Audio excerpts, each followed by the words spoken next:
আপনি ফেসবুকে অনলাইনে আছেন, কিন্তু আপনি চান আপনার বন্ধু বা পরিচিত কেউ যেন বুঝতেই না পারে যে আপনি এখন অনলাইনে আছেন।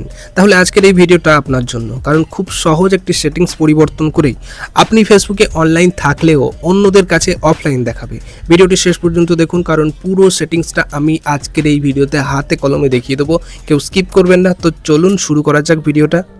প্রথমেই তুমি তোমার ফেসবুকটাকে ওপেন করে নেবে। আমি আমার ফেসবুকটাকে ওপেন করে নিয়েছি। ফেসবুকটাকে ওপেন করে নেওয়ার পরে একদম উপরে বাঁ দিকে যে 3 লাইন রয়েছে সেই 3 লাইনে ক্লিক করবে। 3 লাইনে ক্লিক করার পরে একদম একটুখানি নিচের দিকে স্ক্রল করে চলে আসবে। তারপরে দেখতে পাবে সেটিং অ্যান্ড প্রাইভেসি বলে একটা অপশন রয়েছে।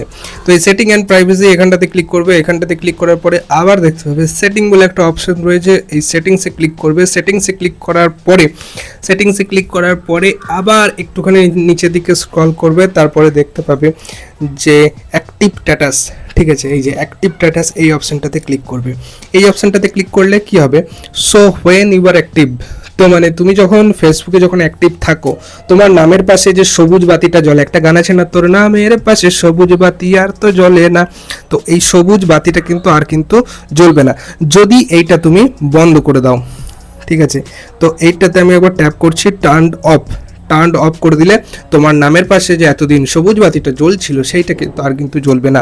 তো সুতরাং তোমার গার্লফ্রেন্ড বলো বা তোমার পরিচিত কেউ যদি তোমাকে যদি ফলো করে, তো এইটা করে কিন্তু রাখতেই পারো।